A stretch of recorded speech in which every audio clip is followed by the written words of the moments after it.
and welcome to another evening of frank conversation here on Hard Copy, coming to you from our studios in Abuja. I'm Maokpe Ogun Yusuf. Wednesday, April the 26th was World Intellectual Property Day. It's a day that has been set aside by the United Nations to, quote, recognize the role that intellectual property plays in inspiring innovation, encouraging creativity, and driving progress. So what is intellectual property, you might ask? A simple dictionary search says it's an intangible property that is the result of creativity. In other words, a creation of the human intellect. These creations are recognized and categorized into four broad categories: copyrights, designs and patents, trademarks, and trade secrets. It is estimated that the world intellectual property is now well over $57.3 trillion, a lot of it enabled by the digital economy. So how can Nigeria maximize the growing recognition of its creatives in a way that brings profit to both the creator and the country? What must be done to protect intellectual property? Will it be worth having a police force for? Just wondering. Oluwatobiloba Moody is the director of the World Intellectual Property Organization in Nigeria, a United Nations body set up to lead the development of a balanced and effective international IP system that enables innovation and creativity for the benefit of all. Well, it's a pretty straightforward mission, if you ask me, but sometimes implementation can be different. Oluwatobiloba Moody, welcome to the program. Thank you so much, Malpe. Well, just as I noted, I mean, your mission seems pretty straightforward. I'm just going to read that again. To lead the development of a balanced and effective international IP system that enables innovation and creativity for the benefit of all. Yeah. But I'm wondering, how easy has it been implementing that particular mission? Thank you so much, Malpe. I think just to start again, and really appreciate you having me on the program today. I think just to even explain that mission, you know, it goes back to where you started from about what exactly is intellectual property. And trying to understand intellectual property, it brings us into why do we have a system of intellectual property? Why is it necessary?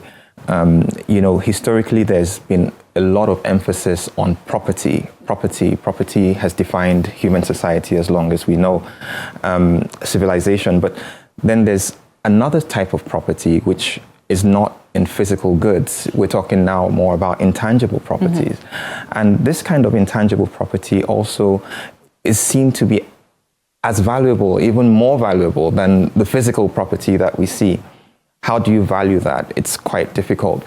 But at the end of it, what you see is you have an emergent system of rights around these intangible properties. And so you rightly pointed out different forms, the patents, the copyrights, trademarks. You also have things like geographical indications, traditional knowledge that are also emerging parts, also fitting within that concept of intangible property, stimulating from the creativity of the human mind. And I think when we now think about assigning or ascribing rights to these intangible forms of property, society is often faced with a dilemma. How do you balance the interests of those who you will consider the creators you want to reward, and those who are going to use it? If you also think about competing businesses in an environment, how do you balance the interests of one business with that of another? And I think when we talk about this mission of leading a balanced IP system that works for everyone, it's about looking at the interests of everyone. And I'll just give you a very quick example from, say, the patent system. Now, as you know, a patent is a right that's given to an inventor for coming up with a new product or a process that fits a number of criteria. It's new, it's capable of industrial application, and it's the product of an inventive effort. Now, what society tries to do is it enters into a contract with this person and says, look, because you have come up with this new invention, we're going to give you a monopoly of about 20 years to be able to commercialize that. And of course, in return for that, in exchange for that monopoly, you are required to disclose the secret behind this invention so that society benefits from that. But then in balancing that, you say 20 years, is it too much to give someone? does the society suffer if for 20 years they are not able to capitalize on that or to also exploit that? And so some societies will say, do you make it 25 years? Do you make it? And it's in balancing that you find that this is really where WIPO's leadership is often seen. And I think I would say, just in terms of how you've talked about how we implementing that, this is something that's a member state driven process. And so you have member states constantly coming to Geneva to again look at the developments in these various areas of IP. And I think I would say to the large extent, it has been moving pretty well. Well, I'm very happy that Nigeria is signed up to some of the agreements signed up to WIPO, let me put it that way. And I'm looking at some of the things that you've just said. You said something about traditional knowledge also coming into that as well. I'll talk a little more about that, later in terms of historical artifacts. I don't know if that will come under intellectual property at all. But when you talk about traditional knowledge, I'm looking at traditional medicines. Right. I'm looking at traditional art, some of which we wear today in terms of fabric associated with some particular tribes or regions. I mean, how is property right? Because oftentimes when we look at rights, we're usually looking at individuals. Right. We're not looking at communities. So when it comes to traditional knowledge, has there been a problem in that area? That's a great question. There has been a bit of a challenge in terms of how do you define a property system for traditional knowledge. You rightly pointed out, oftentimes knowledge is seen or intellectual property is looked at from an individual lens. And now you're looking at property that is community-based. We find that the negotiations, and I should just maybe start with what has really happened at the global level most recently, is that the member states of WIPO have agreed to move into a diplomatic conference to adopt a new international instrument for protecting genetic resources and associated traditional knowledge. Now, it's a big thing that has been negotiated for about the past 20 years, where member states have been trying to come up with this sui generis system of how do we look at traditional knowledge for what it is. It's a bit distinct. You can't use the core pillars of patents and copyrights as we know them already to, again, protect this traditional knowledge. And this issue of beneficiaries is a very key one. Are individuals the beneficiaries? Families the beneficiaries? Communities? Can countries claim to be beneficiaries? We do have some member states, for example, that claim that within their boundaries, there aren't local groups. So anything that belongs to one community actually belongs to everyone. And so any protections for traditional knowledge normally should come to the country as a whole. And I think this is where it has been a bit problematic, in terms of defining protection measures for traditional knowledge. But I think what the member states have been able to do so far they've been able to set criteria, and as long as it fits within these criteria, you do have protection measures that would still be able to apply to traditional knowledge. And so the fact that it's community based does not stop it from receiving that protection and recognition. That's interesting. Well, I'm looking at your theme for this year. You're looking at women and intellectual property, and I think it's about accelerating innovation and creativity. Is there a reason why women are the focus of this year's theme? Right. So we do have our Director General. We recently had a shift in leadership, and about 3 years ago, the new Director General, Mr. Darren Tang, in terms of outlining the medium and the long-term priorities of the organization, we had thought it was important to focus on at least 3 key groups that had often been marginalized from the broader discussions around intellectual property. And so we had women, we have SMEs, and we also have youth. And so over the past 2 years, we have focused on youth and SMEs. And this year, it naturally followed that women were going to be the center of attention for the World IP Day campaign. And I think the whole idea is to also be able to spotlight this critical role that women play. Oftentimes, it's not always seen, but they play an important role in innovation. And I think when we also look at the records, we find that even just when you look at filings, where they're coming from, you see that it's largely still skewed in favor of the male. And the question has been, how can we reduce that gender gap in innovation, because the argument really is that when women are not represented fully, then as a society, we are all losing out. But is it a question of representation? Because this is about invention. Yeah. This is about creation. I know the women are, also as strongly creative as men. So there'll be questions as to why is it that, when it comes to registrations of these things, we don't see the names of women. That question is fundamental. I don't know if it's something that, some research has been carried out on.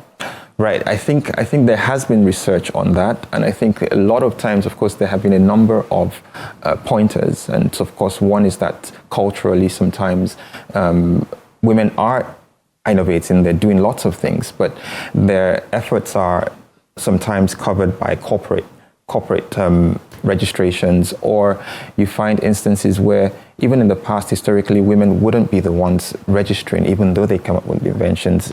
Their husbands or their partners will be the ones to register. And so I think it's been a question of putting the spotlight back on the women. But in addition to that, we also find that a number of women who ordinarily would have been at the forefront have faced significant barriers. And so that aspect of the conversation is trying to say, what can we do to address these barriers? Sometimes they're cultural, sometimes they're stereotypes, sometimes it's even access to funding or financing for female-led businesses. And it doesn't play down the fact that women are innovating, but it's just how can we do more to make sure that their roles are given more visibility. Is that changing with we're certainly, we'll talk about the Gen Zs, where it would seem that some of these things will apply to one generation and maybe not to the next one. Yeah. So I'm wondering whether the knowledge around that is changing from generation to generation. Are we seeing the results of education on maybe the ability of women to be able to register whatever it is that they have invented? Yeah. And then also, because I also know that part of when we talk about tradition, women used to create in communities. Oftentimes, they also invented in communities. Has that also been a hindrance? That's a good question. Let me start with the second one. Okay. I think because traditional knowledge, I really find it very easy thinking about the problems of IP through the lens of traditional knowledge, because I started my journey in the IP field through the lens of traditional knowledge. And I think for women in many societies, yes, there is often a collective approach to whether it's farming practices, whether it's weaving, it's art, hands and crafts like you talked about. But I don't really think it's played down their visibility. I think what really has rather happened is that the IP system hasn't always seen that as being creativity that could be protected or rewarded. And so it's usually fallen in what's being often termed as the public domain. And so you then do have another set of creatives who take that knowledge and then apply it at another level and are able to get the rewards of that. What we've seen, though, is in more recent research, is that a lot of scholars are pointing to, look, the role of women, we can't play it down. Many mothers pass this knowledge, traditional knowledge. One of the things about it is that it's often passed down, usually orally, not all the time, but it's through stories, it's through songs. And so the role of mothers, of women in societies, it's so critical to ensuring that traditional knowledge practices do not die. And so I know that there was recently research that came out from Zambia highlighting the role that women play in Zambia in the works, in the traditional knowledge generation there. There was also a recent research that was done about women in Iran, also pointing to the saffron, the Persian carpets, and the role of women in that. So I just think that culturally, many community protocols have not done enough to put this attention on these women who behind the scenes have oftentimes been doing it. It's not because it's a communal thing, but I think it's just more a cultural way that these contributions have been pronounced. Let me ask you about the generational gap very quickly. Are we seeing changing tides from our traditional norms and mores in terms of how we valued intellectual property and the barriers, not just against women, Yeah. well, maybe more in particular against women, as against, how our young ladies and girls are now handling their own intellectual property. Absolutely. I think there's a huge difference, and I think we're seeing with greater awareness, with education, that there is a greater sense of understanding that we have rights. And I think, when these conversations happen, what happens is, on the one hand, those who are creating, they are more aware of the rights they have. The number of conversations we go into and we walk away from, and people say, well, we never knew that we could assert this right, or it is one aspect. And then on the other hand, it's those in society who acquire, who use, and who engage with artworks or with created works and inventions, also beginning to ascribe some level of respect to the rights of authors behind these works. And I think that conversation is really shaping up in a way that's different from how it was several years ago. Well, but talking about the digital economy, which has really given a massive boost to this particular sector, I'm just wondering, if we're seeing changing trends, changing attitude, I think that's the word, amongst consumers of intellectual property as well as the creators. Do you think that consumers now have a little more respect for the work of creatives?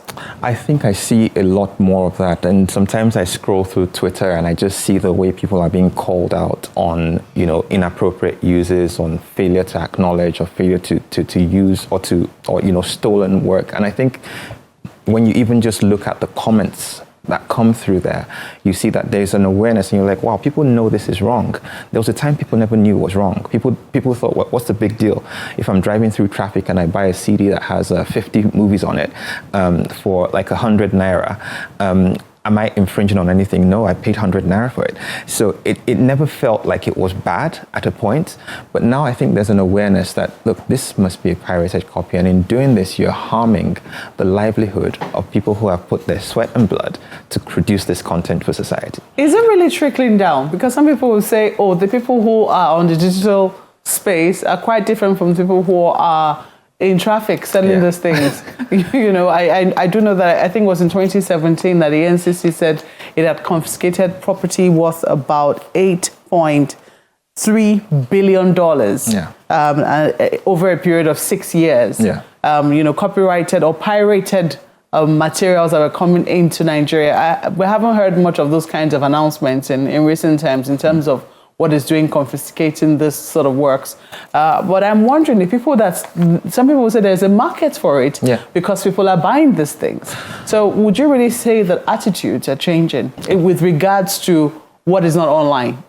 Thank you. And maybe just to clarify my thoughts and what I was trying to explain, I think the attitudes are changing, and I still really believe that awareness shifts. It's going slowly, but it's shifting. But it doesn't take away from the fact that this is still a huge problem, and that there is still a huge market, like you rightly said, for this. And it's caused by so many factors. I mean, even if we just take the economic questions, I mean, if you're going to pay so much more for something that's original, but you can't afford it, then you're faced with that moral dilemma. Do I completely pull myself out of purchasing this, or do I just go ahead with what I can find at my own price point? So there are these economic considerations. There are questions about awareness, right? There are some people who still, are engaged in digital piracy, who are actively looking and going through sites. But then you also see that a lot of work, especially that the NCC's enforcement team has been doing, has been to try and tackle how can you stop these digital outlets that many times are not even housed in Nigeria, but then are places where people and young people would normally go and just look out for content. And when we have our conversations with creatives, I had one with a famous producer recently, and we were just trying to talk about the rights they have and how they can enforce this. And she kept on saying to me, she said, look, Toby, no matter what you say to me, I don't understand how I can have a movie ready today, but in less than, before it's even shown, someone else tells me they've seen it somewhere. And how is that happening? So there is still a huge problem in society. But I'm just saying that I think that there is, with the increased awareness that's going on, there is a sense that people are doing it, but they're conscious that they're infringing on a right. Before, that knowledge of infringement was not even there. And I think there's gradually this sense of we're moving to a point where with increased consciousness, then we start moving with greater enforcement. And I think piracy at least will be coming down in greater numbers. There was an amendment to Nigeria's copyright laws just last year, which the president signed, thankfully. Yeah. And I do know that was also extended to cover the digital space. Yeah. But some people have said enforcement is going to be a major challenge. Yes. Some people have asked whether we should have a police force, especially to police the theft of intellectual property because of what it's worth. Yeah. Do you think it'll be worth it? It's a good question, and excuse me, it's a good question. And by the way, let me first of all start by also congratulating the copyright community and the Director General of the Copyright Commission, who I know has worked very hard to see this come over, and to also thank the President for making this happen, because it would have been very difficult not to have this law after all the work gone into it. But I think on the enforcement question, I'm not sure that a special police force is really going to be the solution. I think from what we see, it's really about making sure all the actors, whether it's the customs, it's of course the police force, but the immigration officials, everyone is brought into an awareness, into greater training around IP, how to identify infringing products, and I think having a special police force, I mean, the NCC already has an enforcement unit that has the powers to go and seize, but I think it's really how do we make use of our existing structures to make this happen. So I think it's working closer with the current forces. And we've had also some requests, even last week at an event we had, and people said, can we have specialized courts? Would that help with enforcement to make issues, cases go even faster, as against having like several adjournments. And I think there are a number of factors that will go in, but at the bottom of it, if we can get stronger enforcement, then we have a much stronger chance in terms of seeing changes in the IP landscape in Nigeria. So let me ask you about artifacts. We also saw recently some artifacts were returned to Nigeria, especially Benin City, where they were taken from initially. I'm wondering whether it's something, because it's also a trend that we see growing, a request for the return of artifacts that were stolen from, the original creators of these artworks. Is it something that the International Property Organization is happy about? How is it perceiving this growing trend and call? So I would say that just to even place, and it's linked to the conversations we had at the beginning around traditional knowledge, there is one aspect of traditional knowledge that's referred to as traditional cultural expressions. And so we normally talk about traditional knowledge through three lenses: traditional knowledge itself, genetic resources, and then cultural expressions.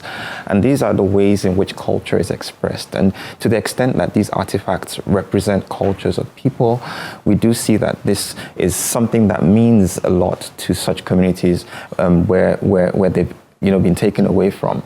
Now, the repatriation of such works hasn't really fallen within the scope of the work of IP, like the IP organizations. And we find that there are a number of other conventions that normally govern those kind of aspects. But I think what IP is really seeking to do is that when communities come up with such products or artifacts, that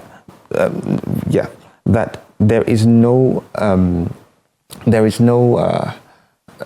that the rights in terms of how they are accessed by external parties are respected. And so it's just recognizing that this is property that belongs to people. And the same way someone can't just take someone's car or take someone's house in the name of, well, it's just a traditional work. No, it's actually valuable property that should follow the same principles of ownership and respect for the rights of those who own it. And so I would say that it does align much with our understanding of what intellectual property really means. Moody, thank you very much for coming on Hard Copy. Thank you so much, Malpe. It's a pleasure. Well, that's the program tonight. If you'd like to share your thoughts on the program, don't worry, we won't infringing, all right? Please use the handle showing on your screen. Thank you for watching. I'm Malpe Yusuf. Good night.